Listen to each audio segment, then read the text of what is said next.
이 아침 우리에게 주시는 하나님의 말씀 베드로후서 3장입니다. 베드로후서 3장 우리 함께 합독으로 말씀을 보도록 합시다. 베드로후서 3장 1절부터 시작. 사랑하는 자들아, 내가 이제 이 둘째 편지를 너희에게 쓰노니 이 두 편지로 너희의 진실한 마음을 일깨워 생각나게 하여 곧 거룩한 선지자들이 예언한 말씀과 주되신 구주께서 너희의 사도들로 말미암아 명하신 것을 기억하게 하려 하노라. 먼저 이것을 알지니 말세에 조롱하는 자들이 와서 자기의 정욕을 따라 행하며 조롱하며 이르되 주께서 강림하신다는 약속이 어디 있느냐. 조상들이 잔 후로부터 만물이 처음 창조될 때와 같이 그냥 있다 하니 이는 하늘이 옛적부터 있는 것과 땅이 물에서 나와 물로 성립된 것도 하나님의 말씀으로 된 것을 그들이 일부러 잊으려 함이로다. 이로 말미암아 그때의 세상은 물이 넘침으로 멸망하였으되 이제 하늘과 땅은 그 동일한 말씀으로 불사르기 위하여 보호하신 바 되어 경건하지 아니한 사람들의 심판과 멸망의 날까지 보존하여 두신 것이니라. 사랑하는 자들아, 주께는 하루가 천년 같고 천년이 하루 같다는 이 한 가지를 잊지 말라. 주의 약속은 어떤 이들이 더디다고 생각하는 것 같이 더딘 것이 아니라 오직 주께서는 너희를 대하여 오래 참으사 아무도 멸망하지 아니하고 다 회개하기에 이르기를 원하시느니라. 그러나 주의 날이 도둑같이 오리니 그날에는 하늘이 큰 소리로 떠나가고 물질이 뜨거운 불에 풀어지고 땅과 그 중에 있는 모든 일이 드러나리로다. 이 모든 것이 이렇게 풀어지리니 너희가 어떠한 사람이 되어야 마땅하냐. 거룩한 행실과 경건함으로 하나님의 날이 임하기를 바라보고 간절히 사모하라.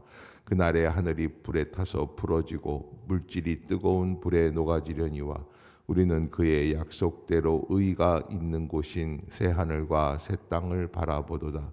그러므로 사랑하는 자들아, 너희가 이것을 바라보나니 주 앞에서 점도 없고 흠도 없이 평강 가운데서 나타나기를 힘쓰라. 또 우리 주의 오래 참으심이 구원이 될 줄로 여기라.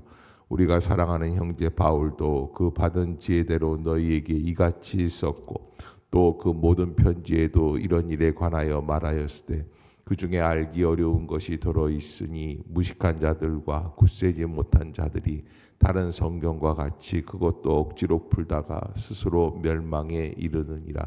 그러므로 사랑하는 자들아, 너희가 이것을 미리 알았은즉 무업한 자들의 미혹에 이끌려 너희가 굳센 데서 떨어질까 삼가라. 오직 우리 주 곧 구주 예수 그리스도의 은혜와 그를 아는 지식에서 자라가라. 영광이 이제 영원한 날까지 그에게 있을지어다. 아멘. 서기 64년, 그러니까 기원 후 64년에 로마 황제 네로가 이스라엘 유대인들, 특히 기독교인들을 죽여버립니다. 죽이는 일들이 일어나고 그 가운데 아마 분명히 베드로 사도가 사망했을 것이다 이렇게 추정을 하고 있고, 이 편지는 아마 그 전에 쓴 것이 아닌가 이렇게 생각을 하는데 3장에서 베드로후서에서 베드로 사도는 곧 임박한 주의 날에 대해서 말씀을 하고 있죠. 그래서 아주 유명한 말씀인데 3장 8절 한번 다시 읽어볼까요? 3장 8절 시작. 사랑하는 자들아, 주께는 하루가 천년 같고 천년이 하루 같다는 이 한 가지를 잊지 말라. 아멘. 주께는 하루가 천년 같고 천년이 하루 같다. 어떻게 하루가 천년 같고 천년이 하루 같을 수 있을까? 그런데 하나님께서 우리에게 하루하루를 지내는 것을 아주 최선을 다해서 살아가기를 원하시고, 또 하나님은 오래 참으시면서 기다리고 또 기다리고 계신다라고 하는 것. 어떤 사람들을 기다리고 계십니까? 다시 한번 하나님의 날 앞에 다시 회개하고 나올 수 있는 사람들이 있다는 것이죠. 끝까지 기다리시는 거예요. 그래서 9절에 보면은 8절을 해석을 하면서 주의 약속은 어떤 이들이 더디다고 생각하는 것 같이 더딘 것이 아니라 오직 주께서는 너희를 대하여 오래 참으사 아무도 멸망하지 아니하고 다 회개하기에 이르기를 원하신다라고. 그래서 우리가 하나님 앞에서 어떻게 살아가야 할까라고 하는 것인데 12절을 한번 봅시다. 시작. 하나님의 날이 임하기를 바라보고 간절히 사모하라. 그러니까 하나님의 날이 사실은 이제 구약에서도 이 날이라는 것은 히브리어로 욤이라고 하는 건데 그 하나님의 날이 임하기를 바라보고 간절히 사모하라. 그러니까 무엇을 사모하고 있는가? 예수 그리스도의 재림의 날을 기다리며 살아가라라고 하는 것을 우리에게 말씀해 주시고, 이 사모하는 모습이 어떤 것인가? 13절 시작. 우리는 그의 약속대로 의가 있는 곳인 새 하늘과 새 땅을 바라보도다. 그러니까 멸망으로 죽음으로 모든 것이 다 끝나는 것이 아니라 그 다음에 이루어지는 새로운 하늘, 새로운 땅, 이것을 바라볼 수 있는 믿음이 있어야 된다라고 하는 것을 우리에게 다시 한번 강조해 주고 있습니다. 마지막 때를 살아가는 저희들은 어떻게 살아가야지 되겠습니까? 14절 시작. 그러므로 사랑하는 자들아 너희가 이것을 바라보나니 주 앞에서 점도 없고 흠도 없이 평강 가운데서 나타나기를 힘쓰라. 그래서 이 나타난다는 것은 현상적인 모습들을 이야기하는데 그냥 한순간에 갑자기 딱 봤을 때도 그렇게 흠도 없이 점도 없이 하나님 앞에서 평강 가운데에서 나타나기를 힘쓰라. 그러니까 한순간도 그 주의 평강을 놓치지 말도록 해라라고 하는 것. 여러분들이 하나님의 은혜 가운데 그 평강을 잘 유지하실 수 있는 그런 은혜가 우리 자신에게는 없죠. 성령의 역사 속에 그것이 가능하다라고 하는 것을 말씀해 주십니다. 15절 시작. 또 우리 주의 오래 참으심이 구원이 될 줄로 여기라. 우리가 사랑하는 형제 바울도 그 받은 지혜대로 너희에게, 좀 독특한 표현인데 바울 사도의 서신에 대해서 무리하게 해석하지 말고 하나님의 은혜 가운데 믿음 안에서 받아들여라. 그래서 바울 서신을 언급해주고 있는 것을 보게 됩니다.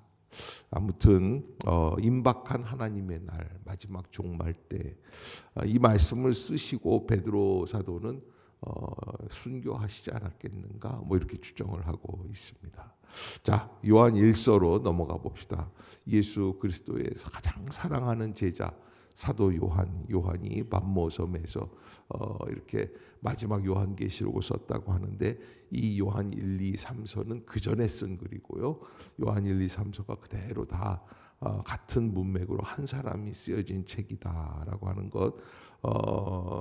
베드로서가 60년대에 쓰여졌다면 요한 1, 2, 3서는 90년대, 그러니까 다른 사도들보다 사도 요한은 어마어마하게 더 오랫동안 남아 있으면서 마지막까지 예수 그리스도의 사랑을 우리에게 알려주시기 위해 최선의 노력을 다하셨다라는 것을 알 수 있습니다. 자, 요한일서 1장 한번 같이 읽어보도록 합시다. 시작.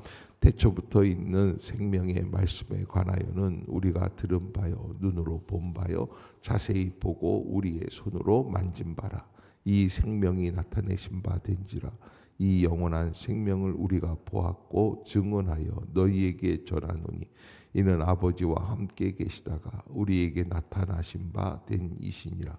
우리가 보고 들은 바를 너희에게도 전함은 너희로 우리와 사귐이 있게 하려 함이니 우리의 사귐은 아버지와 그의 아들 예수 그리스도와 더불어 누림이라. 우리가 이것을 쓰면 우리의 기쁨이 충만하게 하려 함이라. 우리가 그에게서 듣고 너희에게 전하는 소식은 이것이니 곧 하나님은 빛이시라. 그에게는 어둠이 조금도 없으시다는 것이니라.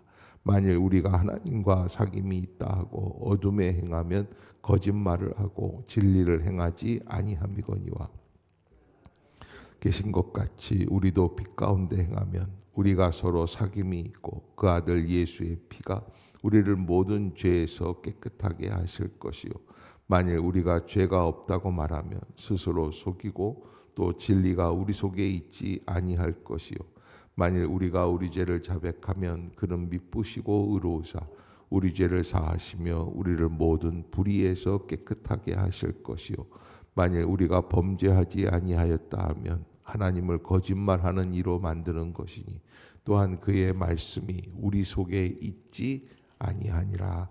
아멘.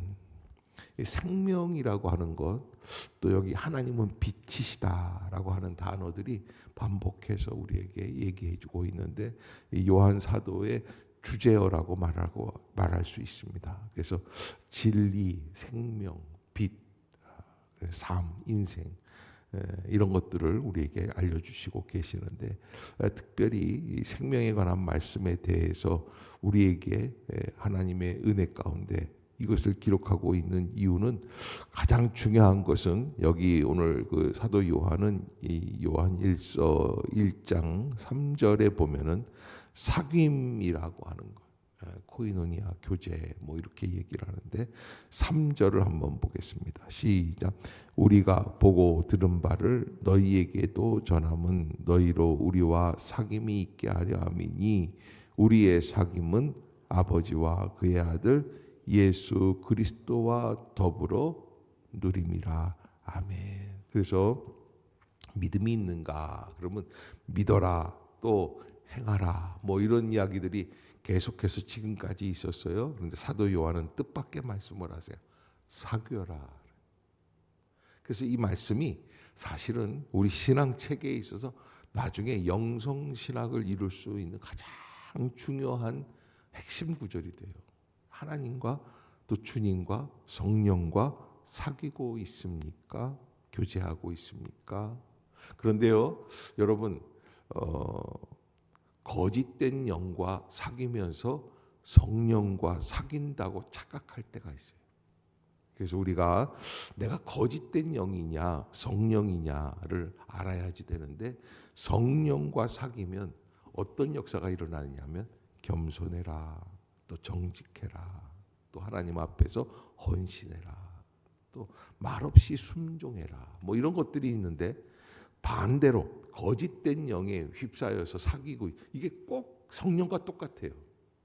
딱 다른 게 열매가 보면은 그런 사람들에게 있어서의 열매는 악함과 죄악, 그리고 마음속에서 분노가 일끓고 판단하고 정죄하고. 그래서 내가 마치 이런 것들이 있습니다. 내가 주인공인 것처럼 생각될 때 조심해야지 돼요. 내가 주인공이 아니거든요. 누가 주인공이십니까? 예수 그리스도가 영원한 우리 모든 삶의 주인공이 되십니다. 아멘. 내가 주인공이라고 생각을 해요. 그때 문제가 생겨요. 그래서 우리가 주님과 사귐이 있을 때 우리가 어떻게 살아가야 할까? 그래서 우리의 사귐은 아버지와 그의 아들 예수 그리스도와 더불어 어떻게 한다고 그랬어요? 누린다. 그래서 주님의 은혜 가운데 어려움이 있든지 즐거움이 있든지 어떤 일이 있든지 주님이 내 안에 계시고 내가 주님 안에 거하고 내가 주님으로 더불어 누려나가는 것. 그래서 사도 요한은 4절에 보면 우리가 이것을 쓰는 것은 우리의 기쁨이 충만하게 하려 함이라. 그래서 예수님과 더불어서 누려 나가는 사람들의 특징이 어디에 있다는 겁니까? 기쁨이 가득하게 풍성하게 충만하게 있다는 거예요. 개그 콘서트 안 봐도 기쁨이 있다. 이거는 인간적인 기쁨에서 오는 기쁨이 아니에요. 하나님이 채워주시는 기쁨입니다. 그 은혜 가운데 감사하면서 살아가는. 사실 어떻게 보면은 웃을 수 있는 거는 그거는 인간만이 갖고 있는 특징이 아닌가 생각이 들어요. 여러분 혹시 동물원 가서 막 웃고 있는 짐승을 보면 저한테 신고해 주세요. 제가 이렇게 보면은 막 웃겨서 막 웃는 그런 건 원숭이가 좀 이렇게 할 때 보면은 그런 게 있긴 한 것 같은데 그것도 잘 모르죠 우리는 그게 뭔지를.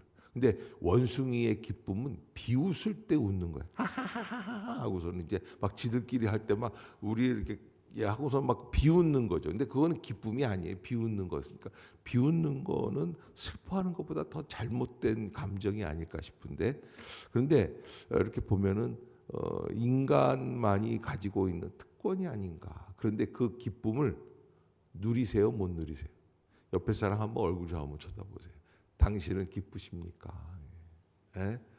얼굴이 죽상이다. 뭐 이렇게 되면은 안 되는 거예요. 그러지 말고 하나님의 은혜 가운데 여기 아버지와 그의 아들 예수 그리스도와 더불어 사귐의 안에 있다면 우리는 항상 어떻게 해요? 기쁨이 충만하게 되어 있다. 그것을 잊지 마시고 오늘도 열받은 표정으로 살지 말고 기쁨으로 가득한 심령으로 살아낼 수 있기를 주의 이름으로 축복합니다. 기도하겠습니다. 이 시간 한번 동성으로 기도하는데 주님과 함께 더불어 기쁨이 충만한 은혜의 교제가 있게 하여 주시옵소서. 우리 한번 함께 동성으로 기도합시다.